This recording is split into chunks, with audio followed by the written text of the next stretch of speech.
আসসালামু আলাইকুম রহমতুল্লাহ। এটা হচ্ছে মসজিদে নববীর ৩০৯ নম্বর গেট, আর এই কর্নার দিয়ে হচ্ছে ৩১০ নম্বর গেট।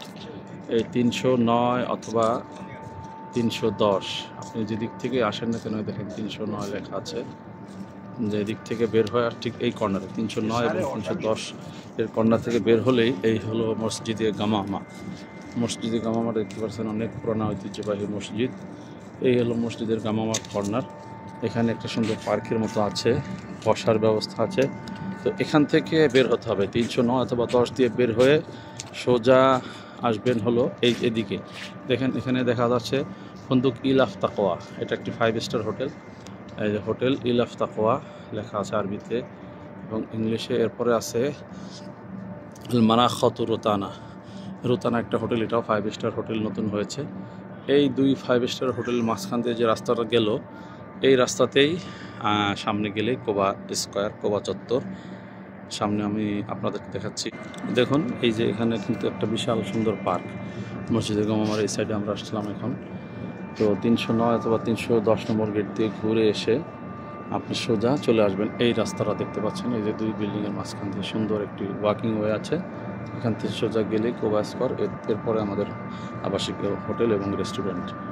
এই হলো আমাদের ওয়াকিং ওয়ে কোবা রোডে যাওয়ার জন্য, কোবা স্কোয়ারে যাওয়ার জন্য। এই দেখুন আমরা হেঁটে যাচ্ছি। এখান থেকে যে স্বাভাবিকভাবে হেঁটে গেলে আমাদের হোটেল পর্যন্ত যেতে মাত্র 5 মিনিট, সর্বোচ্চ 6 মিনিট সময় লাগে। হাজি সাহেবরা দেখেন আসছে, এখন রাত গভীর, প্রায় রাত 3টা বাজে।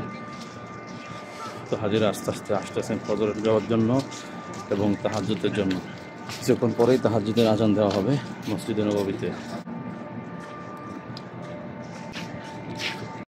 যে চলে আসলাম আমরা কোবা রোডে, কোবা স্কোয়ার। এখানে কোবা রোড তো অনেক দূরে, অনেক লম্বা, কিন্তু এটা হলো কোবা চত্বর বলে, কোবা স্কোয়ার, কোবা ফ্রন্ট।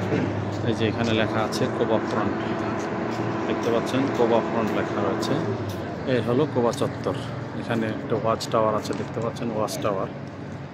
এই ওয়াচ টাওয়ার থেকে ঠিক হাতের ডান দিকে সোজা 1 থেকে 1.5 মিনিটের রাস্তা। দর্শক, আমরা চলে এসেছি কোবা স্কোয়ার ওয়াচ টাওয়ারের সামনে। আর এই যে ভবনটা দেখতে পাচ্ছেন, এখানে কিন্তু আরবিতে ক্যালিওগ্রাফি করা বিশাল ভবন। ভবনের মধ্যে আয়াতুল কুরসি লেখা। আর একটা হোটেল, আবাসিক হোটেল, এটার নাম হচ্ছে ইলাফ কোবা, ইলাফ কোবা হোটেল। তো এই স্কোয়ার, এখানে কিন্তু একটা পানির ঝর্ণা আছে। রাতের বেলা সন্ধ্যায় পানির ঝর্ণা ফোয়ারা চলে, এখানে বাচ্চারা খেলা করে। আর এখানে এই দেখুন একটা পার্কের মতো আছে। ওয়াচ টাওয়ারের চতুর্দিকে বেঞ্চের মতো আছে বসার জন্য। তো আমাদের হোটেল দার মদিনা তৈয়বা ঠিক এই দিকে, এই ডান দিকে আসলেই নতুন একটি মার্কেট করেছে, যে মার্কেটের নাম হচ্ছে ওল্ড মার্কেট, সুক আল কাদিম, সুক আল মুগাইসালা। মুগাইসালা হচ্ছে এই মহল্লাটার নাম, সুক আল মুগাইসালা লেখা আছে। ঠিক এটার সাথে এই যে বিল্ডিংটা দেখতে পাচ্ছেন, এই বিল্ডিংটাই আমাদের হোটেল। এখানেই আমাদের দার মদিনা তৈয়বা 1 হোটেল। অত্যন্ত সুন্দর, মনোরম, চমৎকার একটি হোটেল। এখান থেকে আসতে আমাদের হারামে যেতে মাত্র 5 থেকে 6 মিনিট লাগে সর্বোচ্চ। প্রিয় দর্শক, এই যে গলিটা দেখতে পাচ্ছেন, আমরা কিন্তু এখান থেকে চলে আসলাম। আমাদের 1 মিনিট লাগলো, 1 মিনিট 10 সেকেন্ড। তো এই যে গলিটা, মহল্লাটা দেখতে পাচ্ছেন, এটা হচ্ছে আমার রেস্টুরেন্ট, তৈয়বা রেস্টুরেন্ট। এই যে এখানে, এই যে এখন বন্ধ আছে, রাত 3টা বাজে। আর আমার ফন্দুক হচ্ছে আপনার এখানে এই যে কয়েকটা দেখতে পাচ্ছেন, এখানে একটু ব্রুস্টের দোকান আছে নতুন। আর এটা হচ্ছে সুক আল মুগাইয়ের বিল্ডিং, নজুম আল মদিনা হোটেলগুলো। তো তার আগেই আমাদের হোটেল। এই যে এখানে বাস এবং গাড়ি সব কিছুই আমার হোটেলের সামনে পার্কিং করা রয়েছে। এই দেখতে পাচ্ছেন আমার বিল্ডিং। তো ইনশাল্লাহ আপনাদের দাওয়াত থাকলো আমার এই হোটেলে আসার জন্য, বুকিং করার জন্য। দর্শক, চলে এসেছি আমার হোটেলের সামনে। এই হোটেলটাই হচ্ছে আমার হোটেল। দেখুন একদমই হারামের সন্নিকটে। এখান থেকে আমরা এসেছি, এসে এই রাস্তা, এই যে পার্কিং, গাড়ি পার্ক করা রয়েছে এখানে। আমাদের বাস এখানে চলে আসে, এদিক থেকে বাস চলে আসে, এখানেই পার্কিং করা যায় এবং হোটেলের সামনেই।